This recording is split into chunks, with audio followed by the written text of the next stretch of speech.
నమస్కారం. నా ఈ ప్రయత్నం మీకు నచ్చినట్లయితే గనక మన ఛానల్‌ని సబ్స్క్రైబ్ చేసుకొని పై జాబితాలోని మరిన్ని వీడియోలను చూడటం ద్వారా మీ నైపుణ్యాలను, జ్ఞానాన్ని కూడా అభివృద్ధి చేసుకోవడానికి ప్రయత్నించండి. జై Hind.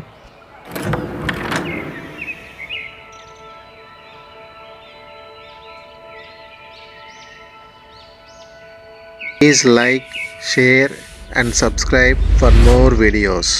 Thank you.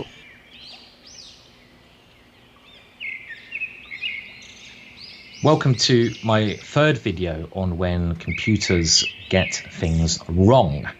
And this, of course, is in the chess world. We're not talking about other things at the moment. And this next position I've got here was yet again found in the chess.com forum.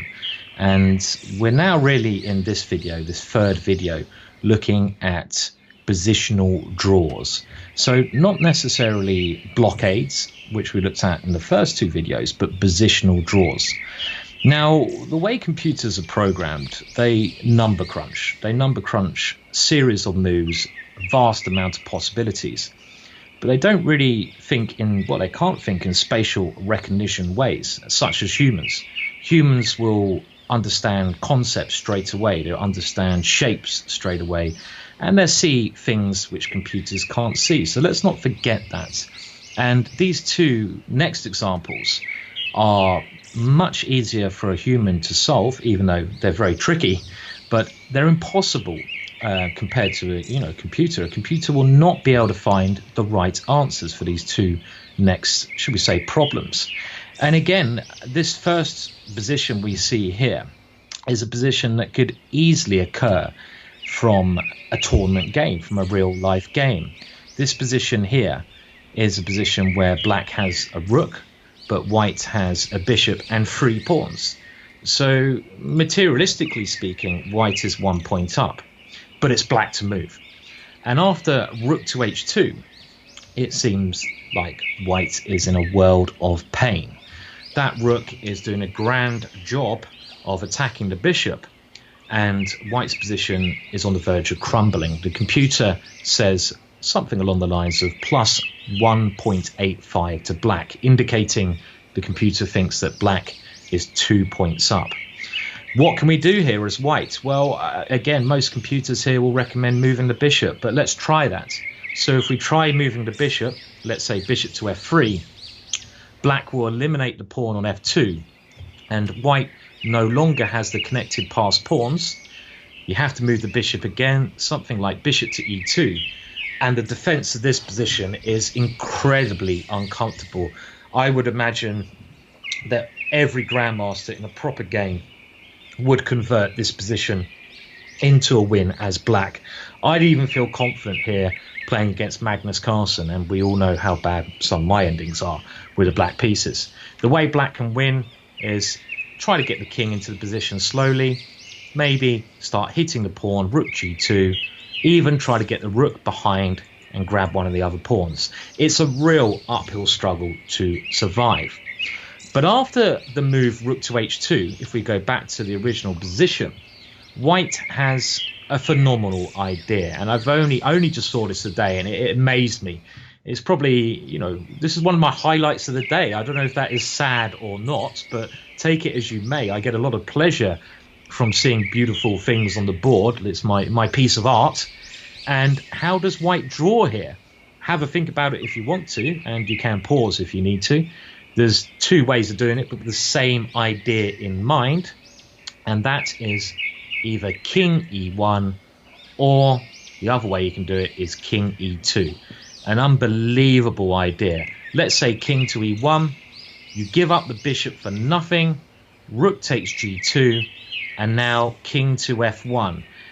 And the rook has to go to h2, and after rook to h2, all we have to do here as white is to stop the black rook getting into our position and stop the black king from getting into our position. And it kind of looks impossible to do so, but we now play king to g1, a key move, because you can't allow rook to h1 check and that rook to hoover around the back.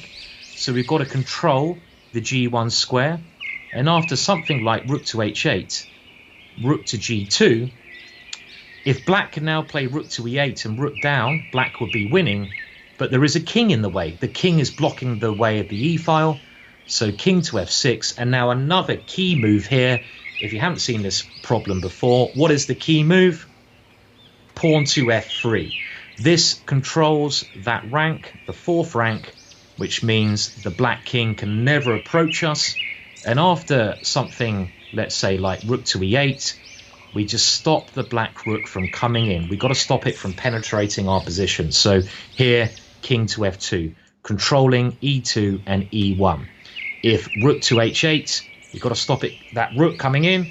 So we go king to g2. Black can try a move like a5. What should we play here? We have to be very careful. There's only one move that draws.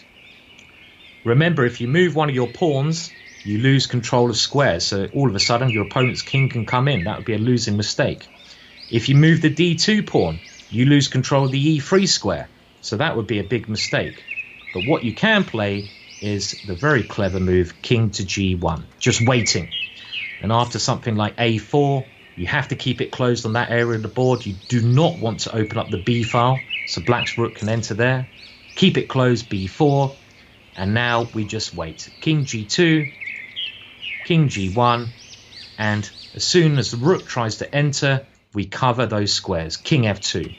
And after king f5, we just wait. And you can see here why it's so important to have a pawn on d2. The pawn on d2 needs to stop the black rook coming in there. But we have a positional draw.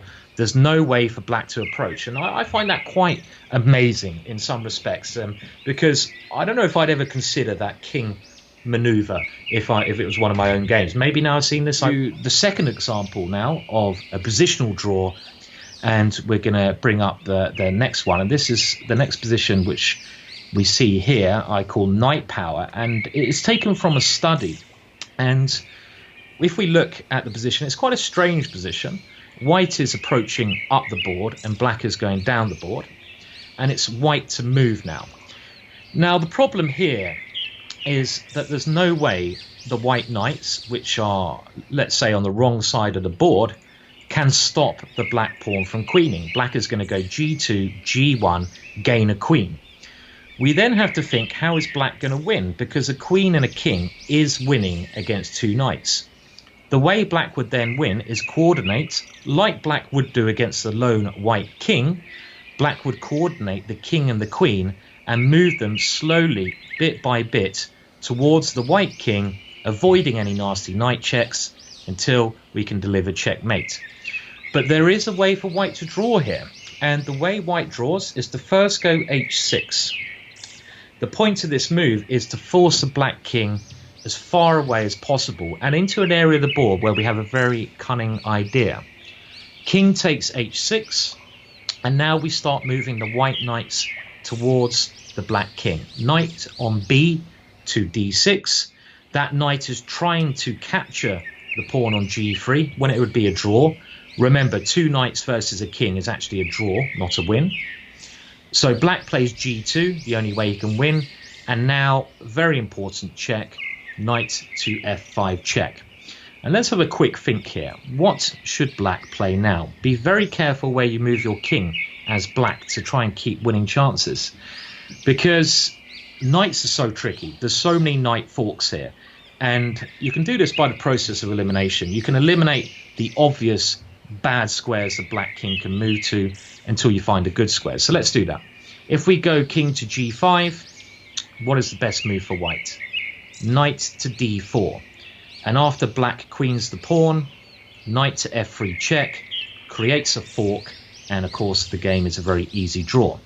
So after knight to f5 check, we go back to this position, and we can now see that king to g5 is a move that black should eliminate from his process. This is how you should all be thinking when you're working out variations.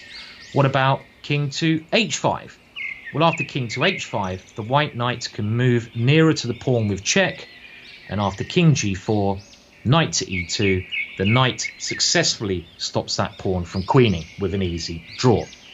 So let's go back to knight to f5 check. Where else can the king go? Well, maybe king to g6 is the worst square, because now white can pick up that pawn with a fork. knight to h4, immediately gaining a draw. So using the process of elimination, we've eliminated these 3 squares I've highlighted. The black king can't go to g7. So what is the only other square it can go to? King to h7.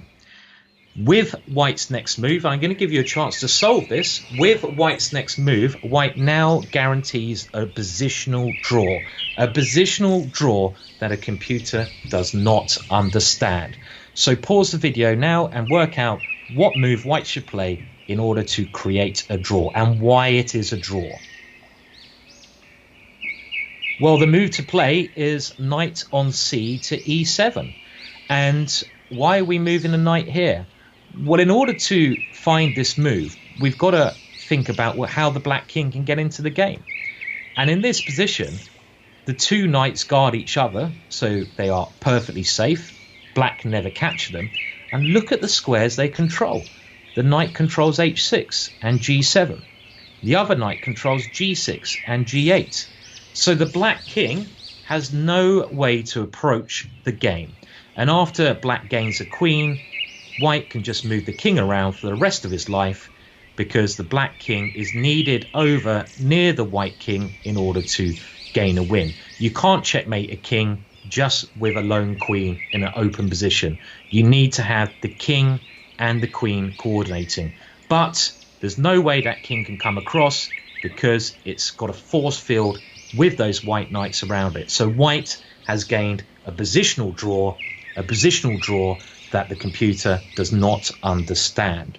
So we got 2 more videos in this series. They are getting a little bit more complex as we go along, as I hope you can see, but I think more beautiful. Sometimes more complex things are, the more beautiful they also are. So do make sure you tune in to my following 2 videos.